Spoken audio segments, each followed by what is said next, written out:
ആഗോള അയ്യപ്പ സംഗമത്തിൽ പ്രതീക്ഷിച്ച പ്രതിനിധികൾ എത്തിയില്ല. രജിസ്റ്റർ ചെയ്തതിൽ 623 പേർ മാത്രമാണ് വേദിയിലെത്തിയത്.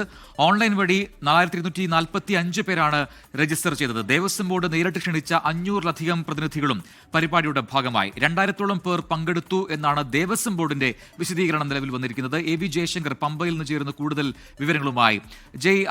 നേരത്തെ തന്നെ പമ്പയിലെ ആ വേദിയിൽ, ആ സദസ്സിൽ അവിടെ ദർശനത്തിനായി എത്തിയ സാധാരണ ഭക്തരടക്കം ഉണ്ടായിരുന്നു ഇരിപ്പിടങ്ങളിൽ എന്ന് നമ്മൾ വ്യക്തമായതാണ്. അത് നമ്മൾ കണ്ടതുമാണ്. ഇതിപ്പോൾ അതിന്റെ കണക്കുകൾ കൂടി വരുന്നു.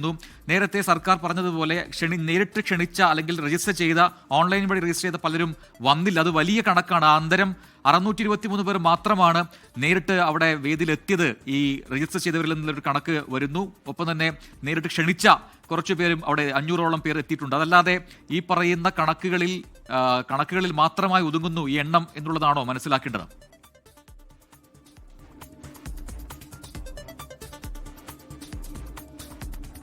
മുഖ്യമന്ത്രി പിണറായി വിജയൻ പ്രധാന വേദിയിൽ പ്രസംഗിക്കുമ്പോൾ ഉൾപ്പെടെ വേദിയുടെ പല ഭാഗത്തും ആളുകൾ കൊഴിഞ്ഞു പോകുന്ന ഒരു സാഹചര്യമാണ് ഉണ്ടായിരുന്നത്. പല ഇടങ്ങളിലും ഇടപെട്ട കസേരകൾ വ്യക്തമായിരുന്നു. അതിൻ്റെ ദൃശ്യങ്ങൾ നമ്മുടെ പക്കലുമുണ്ട്. എന്തായാലും ഏറ്റവും ഒടുവിൽ വരുന്ന വിവരങ്ങൾ അനുസരിച്ച് ഈ ഓൺലൈനിൽ 4245 പേർ രജിസ്റ്റർ ചെയ്തു. ഇതിൽ 623 പേരാണ് ഇവിടെ എത്തിയത്. അങ്ങനെ ഇവിടെ എത്തിയതിൽ വെബ്സൈറ്റിൽ കൺഫേം ചെയ്ത ആളുകളുടെ എണ്ണമാണ് 623 എന്ന് പറയുന്നത്. 10:45 അവസാനമായി ഓൺലൈൻ രജിസ്റ്റർ ചെയ്ത ഒരു പ്രതിനിധി ഇവിടെ എത്തി കൺഫർമേഷൻ നൽകുന്നു. അതിനുശേഷം ഈ രജിസ്ട്രേഷൻ ക്ലോസ് ചെയ്യുന്ന സാഹചര്യം ഉണ്ടായി. അതുവരെയുള്ള കണക്കുകൾ അനുസരിച്ച് 623 പേരാണ് എത്തിയത്. ഒപ്പം തന്നെ ദേവസ്വം ബോർഡ് നേരിട്ട് ക്ഷണിച്ചതിൽ 500 പേർ ഇവിടെ എത്തിയെന്നാണ് നമുക്ക് ലഭ്യമാകുന്ന വിവരം. അങ്ങനെ നോക്കുമ്പോൾ പോലും 1000-ലധികം 1500-ൽ താഴെ ആളുകൾ എന്നതാണ് കണക്ക്. പക്ഷേ ദേവസ്വം ബോർഡുമായി ബന്ധപ്പെട്ട് നമ്മൾ ഇതിനെക്കുറിച്ച് ചോദിക്കുമ്പോഴൊക്കെ ദേവസ്വം ബോർഡ് പറയുന്നത് 2000-ഓളം ആളുകൾ, 2000-ലധികം ആളുകൾ ഒക്കെ തന്നെ ഇവിടെ എത്തിയെന്നൊരു വിശദീകരണമാണ് ദേവസ്വം ബോർഡ് പറയുന്നത്. അത് 2000-ഓളം ആളുകൾ എത്തിയെന്ന് പറയുന്നു. ആ 2000-ഓളത്തിൻ്റെ കണക്കിലേക്ക് നമ്മൾ കടക്കുമ്പോൾ പോലും ഈ ദേവസ്വം വകുപ്പിൻ്റെയും ഒപ്പം തന്നെ മറ്റ് വിവിധ വകുപ്പുകളുടെയും ഒക്കെ സിവിൽ ഡ്രസ്സിലുള്ള ജീവനക്കാരുടെ കണക്ക് കൂടി വെച്ച് നോക്കുമ്പോൾ ആ ആളുകളായിരിക്കാം ഒരുപക്ഷെ വേദിയിൽ ഇരുന്നതെന്ന് ഒരുപക്ഷെ കണക്കൂട്ടിയേണ്ടി വരും. കാരണം പോലീസുകാരെല്ലാം തന്നെ യൂണിഫോമിലായിരുന്നു.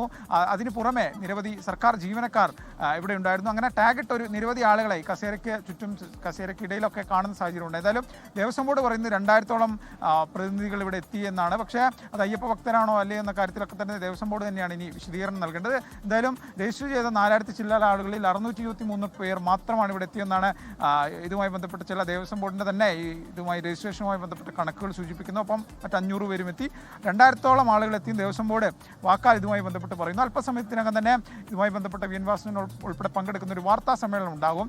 ആ വാർത്താ സമ്മേളനത്തിൽ ഇതിൻ്റെ കുറച്ചുകൂടി ക്ലാരിറ്റി നമുക്ക് ഈ വിഷയത്തിൽ ലഭിക്കും. ഒപ്പം തന്നെ ഒരു ഔദ്യോഗികമായ പ്രതികരണവും ഈ വിഷയവുമായി ബന്ധപ്പെട്ടുണ്ടാകും. എന്തായാലും ആഗോള അയ്യപ്പ സംഗമം നേരത്തെ നമുക്ക് അറിയാവുന്നതാണ്. ഈ വെർച്വൽ ക്യൂ ബുക്കിംഗ് അതടക്കം ബ്ലോക്ക് ചെയ്തുകൊണ്ട് ദിവസങ്ങളോളം ബ്ലോക്ക് ചെയ്ത് വെച്ചുകൊണ്ടാണ് ഇതിനായി ആഗോള അയ്യപ്പ സംഗമത്തിന് രജിസ്റ്റർ ചെയ്യാനുള്ള സംവിധാനം നേരത്തെ ഒരുക്കിയത് ദേവസ്വം ബോർഡ്. അത് പിന്നീട് 24 ആ വാർത്ത പുറത്ത് കൊണ്ടുവരുന്നതിന് പിന്നാലെ അത് വിവാദമാവുന്നു, പിന്നീട് മാറ്റുന്നു. ഇതൊക്കെ നമ്മൾ കണ്ടതാണ്. പക്ഷേ ഇതിപ്പോൾ നോക്കുക, 4245 പേർ രജിസ്റ്റർ ചെയ്തതിൽ 600 ചില്ലുവാനും ആൾക്കാർ മാത്രമാണ്, 623 പേർ മാത്രമാണ് പങ്കെടുത്തതെന്ന് പറയുമ്പോൾ അത് വലിയ വ്യത്യാസമാണ്. അതിൽ എന്തുകൊണ്ട് ഇത്രയും ആൾക്കാർ പങ്കെടുത്തില്ല എന്നൊരു ചോദ്യം. മറ്റൊന്ന്, നേരിട്ട് ക്ഷണിച്ചവർ മാത്രമാണ് അവിടെ എത്തിയിരിക്കുന്നത്. ഈ ഓൺലൈൻ വഴി രജിസ്റ്റർ ചെയ്യാത്തവരായിരിക്കാം ഒരുപക്ഷെ അത്. അപ്പോൾ അങ്ങനെ കണക്കുകളിൽ നമുക്ക് എങ്ങനെയാണ് ഇനിയിപ്പോൾ ദേവസ്വം ബോർഡിനും സർക്കാരിനും ഇതിനെ ന്യായീകരിക്കാൻ കഴിയുക എന്നുള്ളതാണ് ഒരു പ്രധാനപ്പെട്ട ചോദ്യം.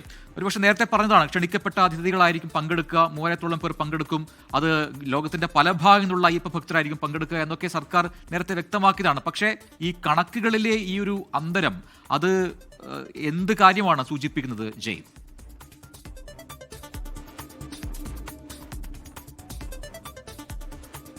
ഈ ദേവസ്വം ബോർഡ് മുമ്പ് സൂചിപ്പിച്ചതും ഇവിടെ നമ്മൾ നേരിട്ട് ഇവിടെ എത്തിയ ആളുകൾ ഉൾപ്പെടെ പരിശോധിക്കുമ്പോൾ എല്ലാം തന്നെ ടാലി ആവാത്തൊരു സാഹചര്യമുണ്ട്. കാരണം ഈ തമിഴ്നാട്ടിൽ നിന്നുള്ള മന്ത്രിമാർക്കപ്പുറത്തേക്ക് മറ്റു തരത്തിലുള്ള VIP-കൾ ഇവിടെ ഈ സംഗമത്തിൻ്റെ ഭാഗമായി എത്തിയില്ല എന്നത് പ്രധാനപ്പെട്ട കാര്യമാണ്. ഒപ്പം തന്നെ ഈ പ്രതീക്ഷ പോലെ പല രജിസ്റ്റർ ചെയ്ത പല ആളുകൾക്കും ഈ സമയത്ത് ഇവിടെ എത്തിച്ചേരാനായില്ല. പക്ഷേ മുഖ്യമന്ത്രി സംസാരിക്കുന്നതിനിടയിൽ വേദിയിൽ ഒരു 80-90% കസേരകൾ നിറഞ്ഞിരുന്നിരുന്നു. പക്ഷേ മുഖ്യമന്ത്രിയുടെ പ്രസംഗം ഒരു പകുതിയൊക്കെ ആയപ്പോൾ ഈ ആളുകളുടെ എണ്ണം കുത്തനെ കുറയുന്നൊരു സാഹചര്യം സാഹചര്യമൊക്കെ ഉണ്ടായി. പിന്നീട് നമ്മൾ നടത്തിയൊരു പരിശോധനയിലൊക്കെ തന്നെയാണ് ഈ ടാഗൊക്കെ ഇട്ട ദേവസ്വം ജീവനക്കാർ അല്ലെങ്കിൽ മറ്റ് വകുപ്പുകളുടെ ജീവനക്കാരൊക്കെ തന്നെ ഇവിടെ ഇരുന്നിട്ടുണ്ടാകാം എന്നൊരു അനുമാനത്തിലേക്ക് നമ്മൾ എത്തുന്നത്. പക്ഷേ അപ്പോഴും ഈ രജിസ്ട്രേഷൻ്റെ കണക്ക് പിന്നീടാണ് പരിശോധിക്കുന്നത്. ആ കണക്കുകളിലാണ് ഈ 623 പേർ ഇവിടെ ഈ രജിസ്റ്റർ ചെയ്തതിൽ കൺഫേം ചെയ്യുന്ന എന്നൊരു വിവരത്തിലേക്ക് നമ്മൾ എത്തുന്നത്. പക്ഷേ ദേവസ്വം ബോർഡുമായി ബന്ധപ്പെട്ട് ഇതിൽ ചോദ്യങ്ങൾ ചോദിക്കുമ്പോൾ 2000-ഓളം പേരെത്തി. അങ്ങനെ തന്നെയാണ്, ആ കാര്യത്തിലാണ് ഉറപ്പിച്ച് പറയുന്നത്. പക്ഷേ ഈ സംഗമത്തിനൊക്കെ തുടക്കം കുറിക്കുന്നതിന് മുമ്പ് ഈ പിന്നിൽ കാണുന്ന പന്തൽ പണിയൊക്കെ നടക്കുന്ന ഘട്ടത്തിൽ 3000 പ്രതിനിധികൾ എന്ന് തന്നെ ഉറച്ച് സർക്കാർ പറഞ്ഞിരുന്നു. പക്ഷേ ആ 3000 പ്രതിനിധികൾ എന്തായാലും ഇങ്ങോട്ടേക്ക് എത്തിയിട്ടില്ല എന്ന കാര്യം ഉറപ്പാണ്. കാരണം 3000 പ്രതിനിധികളെ ഈ വേദി ഇന്ന് ഉൾക്കൊണ്ടില്ല. ദൃശ്യങ്ങളിലൊക്കെ തന്നെ വ്യക്തമാണ്. എന്തായാലും അല്പസമയത്തിനകം ദേവസ്വം ബോർഡിൻ്റെ വാർത്താ സമ്മേളനമുണ്ട്. ആ വാർത്താ സമ്മേളനത്തിൽ ദേവസ്വം ബോർഡ് ഒരു കണക്ക് സ്വാഭാവികമായി പറയും. അതായിരിക്കും അവരുടെ ഔദ്യോഗിക കണക്ക്. ഇതൊക്കെ നമ്മൾ പറയുന്ന കണക്കുകളൊക്കെ തന്നെ വിവരശേഖരണത്തിലൂടെ നമ്മൾ ശേഖരിച്ച് നമുക്ക് ലഭിച്ച വിവരങ്ങളുടെ അടിസ്ഥാനത്തിൽ പങ്കുവയ്ക്കുന്നതാണ്. അങ്ങനെ ഓൺലൈൻ രജിസ്ട്രേഷനിലൂടെ 623 പേരാണ് എത്തിയത്. ബാക്കി 4000 ചില ആളുകൾ രജിസ്റ്റർ ചെയ്തു. അതിലാണ് 623 എത്തുന്നത്. പിന്നീട് ദേവസ്വം ബോർഡ് 500-ഓളം ആളുകൾ എത്തി. ബാക്കി ആളുകൾ ആരെ എന്ത് സ്പോട്ട് ആയിട്ട് ആളുകളെ കടത്തിവിട്ട് ഉൾപ്പെടെയുള്ള ചോദ്യങ്ങൾ അവിടെ നിലനിൽക്കുന്നുണ്ട്. എന്തായാലും വാർത്താ സമ്മേളനത്തിൽ ദേവസ്വം ബോർഡ് അത്തരം കാര്യങ്ങൾ വിശദീകരിക്കുമെന്ന് നമുക്ക് കരുതാം. എന്നാൽ ഈ ഘട്ടത്തിൽ പോലും കോൺഗ്രസ് വലിയ വിമർശനവുമായി രംഗത്ത് വരുന്നു. ഏറ്റവും ഒടുവിൽ വന്ന 2 പ്രതികരണങ്ങൾ കൂടിയുണ്ട്. അതിലൊന്ന് മുൻ പ്രതിപക്ഷ നേതാവ് രമേശ് ചെന്നിത്തലയുടെ പ്രതികരണമാണ്. അയ്യപ്പ സംഗമം പൂർണ്ണമായും പരാജയമാണ്, അയ്യപ്പന്റെ അനിഷ്ടമുണ്ടായി, എത്ര കോടി ഇതിനായി ചെലവാക്കിയെന്ന് സർക്കാർ പറയണം. മുഖ്യമന്ത്രിയുടെ പ്രസംഗം കേൾക്കാൻ പാർട്ടിക്കാർ മാത്രമാണ് വന്നിരിക്കുന്നത്, കസേരകളെല്ലാം ഒഴിഞ്ഞുകിടന്നു എന്നൊക്കെയുള്ള വിമർശനങ്ങൾ ചെന്നിത്തല ഉയർത്തുന്നു. ഒപ്പം തന്നെ അയ്യപ്പ സംഘം ഭക്തരെ കൊള്ളയടിക്കാൻ വേണ്ടി നടത്തിയതാണ്, മുഖ്യമന്ത്രിയുടെ ദുരുദ്ദേശമാണ് എന്ന് അടൂർ പ്രകാശ് MP കുറ്റപ്പെടുത്തുന്നു. അങ്ങനെ ലോകത്തെവിടെയായാലും ഏത് സമയത്തും 24 വാർത്തകളും ഓഗ്മെന്റഡ് റിയാലിറ്റി പാക്കേജുകളും എക്സ്പ്ലെയിനറുകളും വിശദമായി കാണാൻ ഞങ്ങളുടെ യൂട്യൂബ് ചാനൽ നിങ്ങൾക്ക് സബ്സ്ക്രൈബ് ചെയ്യാം.